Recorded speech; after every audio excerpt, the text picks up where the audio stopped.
Hoy estoy en Auschwitz-Birkenau, el mayor campo de exterminio de los nazis. Aquí mataron al menos 1.100.000 personas entre 1940 y 1945, más que en cualquier otro campo.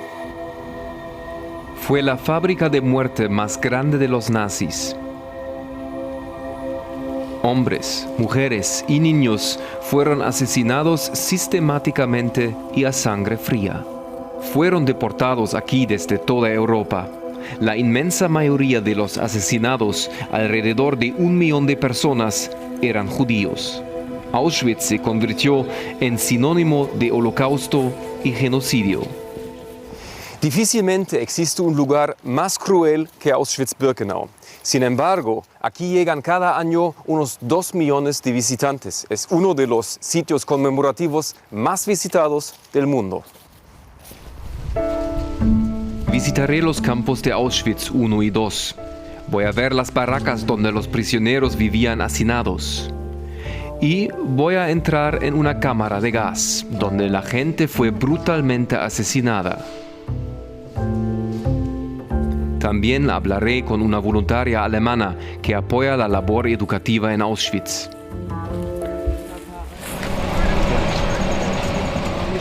Es temprano en la mañana, pero ya hay mucho movimiento. Cada vez más personas visitan Auschwitz I, el llamado campo principal. Janusz Hiczman, Henoch Nissenbaum. En el túnel de entrada se escuchan nombres. Son los nombres de las personas que murieron en Auschwitz. Tantas vidas truncadas. 3 palabras cínicas encima de la puerta de entrada. Arbeit macht frei. El trabajo hace libre. Auschwitz está situado entre las ciudades polacas de Katowice y Cracovia. Los nazis construyeron el campo principal en 1940 en un antiguo cuartel. Inicialmente constaba de 22 bloques, luego fueron 28. Torres de vigilancia, alambres de púas y vallas eléctricas hacían casi imposible escapar. Auschwitz se construyó inicialmente como un campo de concentración, como tantos otros creados por los nazis en toda Europa. Después se amplió hasta convertirlo en un campo de exterminio. Estaba situado en el centro de la Europa ocupada por los alemanes y estaba bien conectado con la red ferroviaria. El campo principal tenía espacio para 20.000 prisioneros, aunque espacio es la palabra equivocada. Vivían hacinados. Al principio, la mayoría eran prisioneros políticos de Polonia. Luego llegaron transportes de toda Europa, con prisioneros de guerra soviéticos, pero también sintis, romaníes, gitanos y personas queer. Más adelante, fueron en su mayoría judíos. Los nazis les dijeron que serían reubicados y que debían llevar consigo solo lo esencial. Al llegar a Auschwitz, fueron despojados de todas sus pertenencias. No solo les quitaron los objetos de valor o el oro, también las gafas, la prótesis, la ropa y los zapatos. No les quedó nada.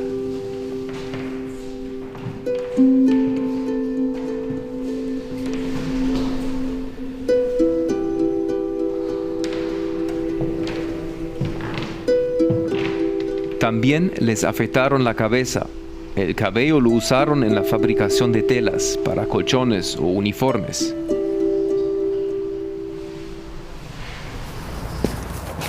Por respeto a los muertos, no se nos permite filmar en este bloque. Aquí se pueden ver toneladas de cabello. Los prisioneros fueron forzados a trabajar en condiciones penosas en las fábricas cercanas. La mayoría sobrevivía unos pocos meses. Morían de agotamiento, hambre, enfermedades, por torturas o en experimentos médicos.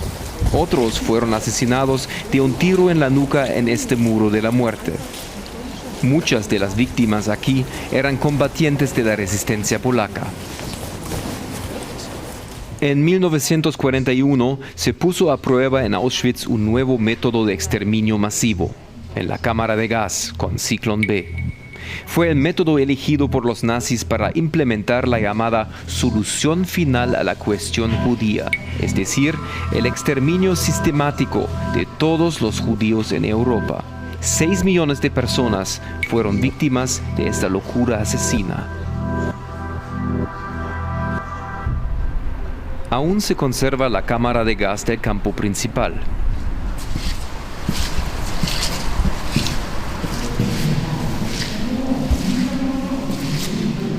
Es inimaginable. Aquí, en esta cámara, miles de personas se asfixiaron agónicamente.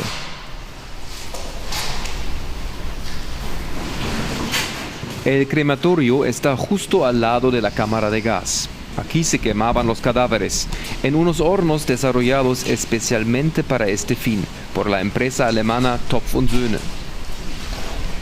El excomandante del campo, Rudolf Höss, fue ahorcado junto a la cámara de gas en 1947, tras haber sido juzgado en Nuremberg y Varsovia. La cámara de gas del campo principal se cerró en 1942. En su lugar, los nazis abrieron 4 nuevas cámaras de gas en el campo vecino de Birkenau.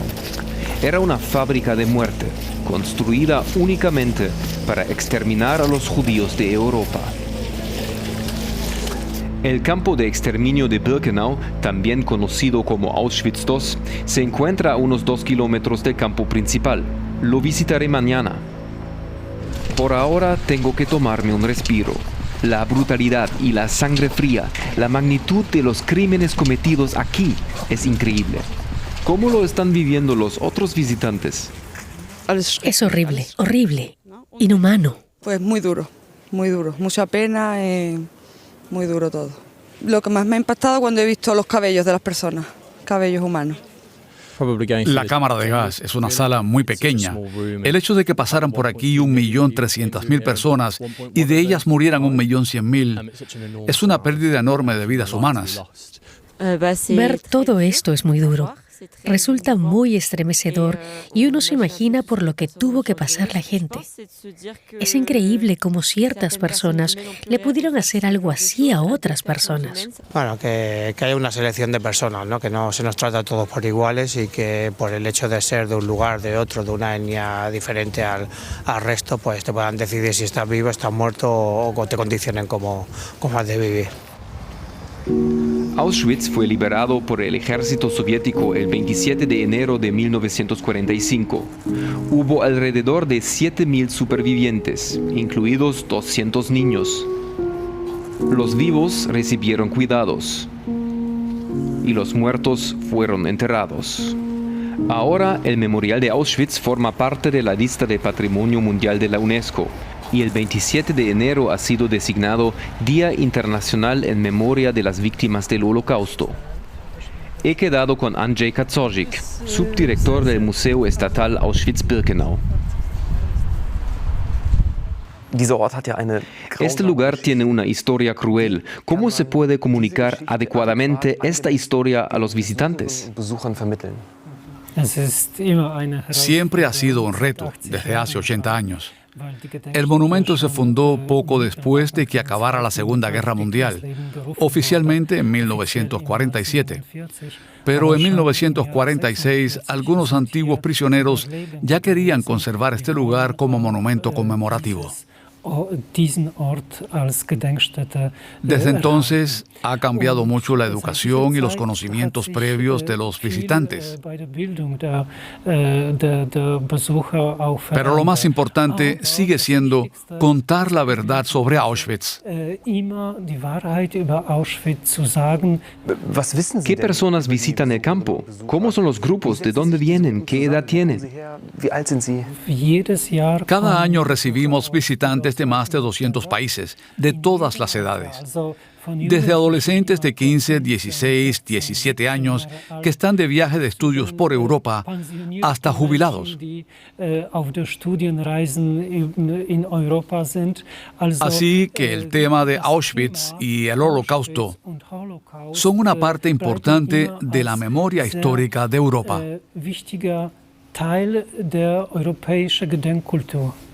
Vemos en Europa y en todo el mundo que las fuerzas de extrema derecha, el antisemitismo y los nacionalismos ganan presencia. ¿Cómo manejan esto aquí? Nuestro cometido es revelar el destino que sufrieron niños y bebés y muchos otros seres inocentes. Esta ha sido nuestra lucha contra el antisemitismo durante muchos años. Y debemos seguir por este camino, no solo para informar y convencer a millones de personas, sino también para proporcionarles las herramientas necesarias. Porque del odio, de las palabras y de los actos pueden surgir consecuencias devastadoras. Al día siguiente visito Auschwitz II, el campo de exterminio de Birkenau. Aquí los nazis instalaron una pérfida y sofisticada máquina de matar que tenía un solo objetivo: matar a tantos judíos como fuera posible. Birkenau era enorme. El campo de trabajo tenía más de 300 barracones para unos 100.000 prisioneros. Tenía 4 cámaras de gas grandes y crematorios. Funcionaban día y noche. Solo así puede explicarse la magnitud del exterminio en masa cometido. Cientos de miles de personas fueron asesinadas en las cámaras de gas en Birkenau. Me acompaña Lea Zuckau. Ella viene de Alemania y terminó la escuela secundaria. Ahora, durante un año, trabaja como voluntaria en el Centro Internacional de Encuentros Juveniles de Auschwitz. Más tarde lo visitaremos. Primero nos dirigimos al lugar donde las SS hacían las llamadas selecciones. Aquí llegaban los trenes y la gente se apeaba. Se separaban a las mujeres a la izquierda y a los hombres a la derecha. Aquí se puede ver, se formaban 2 filas paralelas. ¿Y luego qué pasaba? Y de ahí luego se iba la llamada selección. Ahí se decidía sobre la vida y la muerte, si se los mandaba al campo de trabajo o a la cámara de gas a morir. Aquí se vivieron auténticas tragedias, familias separadas y destrozadas. Jamás se volvieron a ver. Todo esto sucedió aquí, en este mismo lugar. A las mujeres con niños, los ancianos y los enfermos solían llevarlos directamente a las cámaras de gas. Aquellos cuya mano de obra los nazis todavía querían explotar eran conducidos a los barracones, hacinados con otras 400 personas. Hambre, frío, enfermedades, epidemias. La tasa de mortalidad era brutalmente alta. Ante el avance del ejército soviético en noviembre de 1944, las SS comenzaron a limpiar las huellas de sus crímenes. Por eso volaron las cámaras de gas y los crematorios. Lea también me muestra un lugar más apartado, dentro del extenso campo. Aquí vemos un estanque de cenizas donde se eliminaban las cenizas de los crematorios 4 y 5. Para mí es un lugar muy especial. Realmente es como un cementerio y no se ha realizado ningún trabajo de conservación ni nada parecido. Lo especial para mí es que las personas que murieron aquí están muy presentes. Para mí es un lugar muy importante.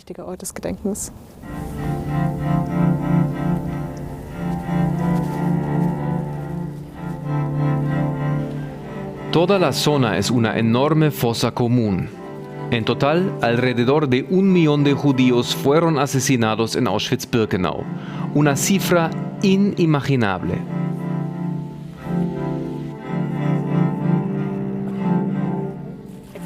Lea suele acompañar a grupos de jóvenes durante su visita. ¿Cómo es recorrer este campo un día tras otro? Hay días que son duros emocionalmente. El tema del Holocausto me acompaña todos los días. No es algo que se pueda dejar de lado, pero también hay días en los que puedo distanciarme de lo que veo aquí. Aún así, sigue siendo un lugar al que no me acostumbro, al que no quiero acostumbrarme, porque de eso se trata, de no olvidarlo, de no aceptarlo sin más.